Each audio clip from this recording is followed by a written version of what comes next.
जय माँ बगलामुखी, जय माँ पीताम्बरा, जय हो ब्रह्मास्त्र महाविद्या।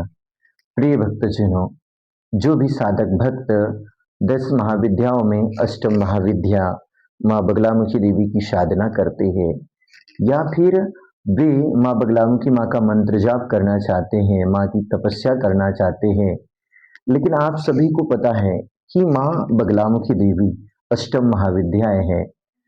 इस ब्रह्मास्त्र महाविद्या को कई नामों से जाना जाता है। इस विद्या से बढ़कर इस ब्रह्मांड में कोई विद्या ही नहीं है, इसीलिए इस विद्या को महाविद्या कहते हैं। इस महाविद्या का वेदों में नाम बलगामुखी है। माँ बगलामुखी माँ की साधना का एक क्रिया योग होता है।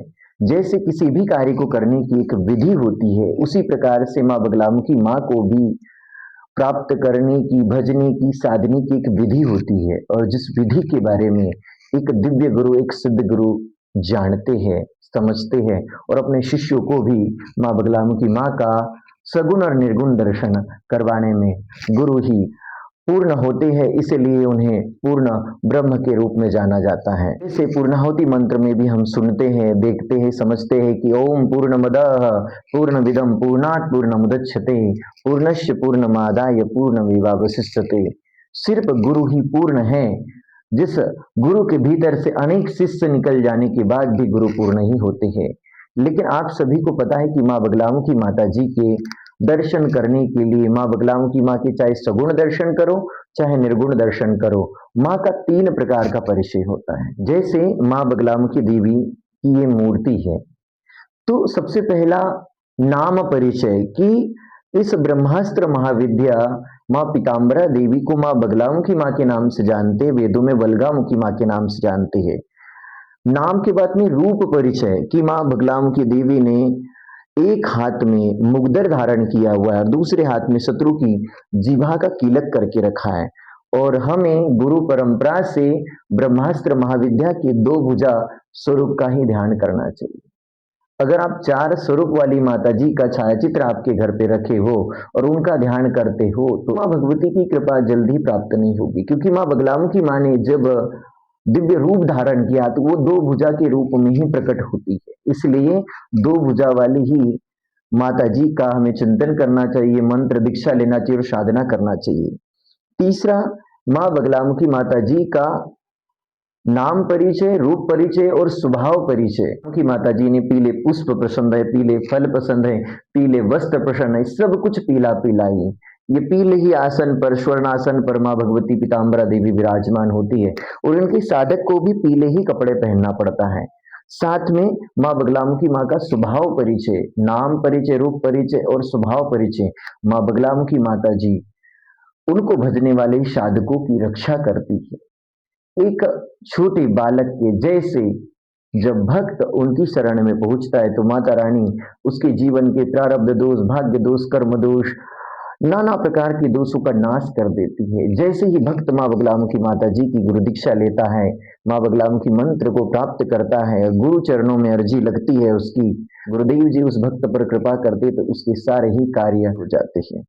लेकिन भक्तजनों, माता रानी का सगुण और निर्गुण 2 प्रकार का परिचय होता है। तो सगुण परिचय आप सभी देख सकते हो माता रानी की मूर्ति, और साथ में माँ बगलामुखी माता जी का सगुण स्वरूप यह है। लेकिन निर्गुण स्वरूप जो एक दिव्य ज्योति के रूप में गुरु त्राटक करते हुए अपने भक्तों को बताते हैं, तो मैं आज इस वीडियो में आप सभी को माँ बगलामुखी देवी के दिव्य पूजा स्थान पर, आपके घर पर कुछ ऐसी दिव्य सामग्रियां होना चाहिए। माँ बगलामुखी देवी का सबसे प्रथम मूर्ति विग्रह होना चाहिए कि जिस मूर्ति विग्रह का आप प्रतिदिन हल्दी रहित जल से आप स्नान करा सको, हल्दी से माता रानी का स्नान कराकर माता रानी को वस्त्र धारण करवा सको। साथ में माँ बगलामुखी माँ का श्री यंत्र और कुछ अन्य सामग्री भी आपके पास होना चाहिए। लेकिन मैं आप सभी को बताऊं कि हमारे माँ बगलामुखी शक्ति सिद्धपीठ साउंगी में जो माँ भगवती विराजमान है, इसकी 2 स्वरूप की मूर्ति हमने तैयार करके रखी है। माता जी जिस स्वरूप में यहाँ पर विराजमान है, इसी स्वरूप में माँ की मूर्ति है और ये मूर्ति सिर्फ हमारे धाम से जुड़े साधक भक्तों को ही हम देते हैं और उन्हें ही विधि विधान बताते हैं। ये जो माँ बगलामुखी देवी है, इनकी बहुत सारी हमने मूर्तियां हमारे धाम के लिए बनाई है। तो इस मूर्ति को सिद्ध और अभिमंत्रित करके हम हमारे साधक भक्तों को देते हैं। अगर आप भी माँ बगलामुखी माँ की साधना कर रहे हो और अगर आप भी माँ बगलामुखी देवी के दिव्य मूर्ति विग्रह को अपने घर पे स्थापित करना चाहते हो, तो हमारे धाम से जुड़ने के बाद में ही आपको यह मूर्ति विग्रह प्राप्त हो सकता है। हम हमारे साधक भक्तों की पूजा स्थान पर कुछ चीजें ऐसी होती जो नहीं होना चाहिए, उसके बारे में भी अवगत कराते हैं। तो अगर आप भी आपके घर पर माँ बगलामुखी देवी का यह सौम्य रूप विग्रह स्थापित करना चाहते हो, तो आप हमारे बगलामुखी शक्ति सिद्धपीठ साउंगी से जुड़कर माँ भगवती का विग्रह प्राप्त कर सकते हो। और आप सभी को मैं बताऊं कि बहुत सारे साधक भक्त अपने घर की पूजा स्थान पर माँ बगलामुखी देवी की सौम्य स्वरूप की फोटो स्थापित नहीं करते, जिसके कारण वो क्रोधी हो जाते हैं, माँ भगवती तक उनकी पूजा ही नहीं पहुंच पाती है। और माँ बगलामुखी देवी की मूर्ति विग्रह को भी ऐसे मूर्ति विग्रह को स्थापित करो जो कहीं प्रतिष्ठित हो।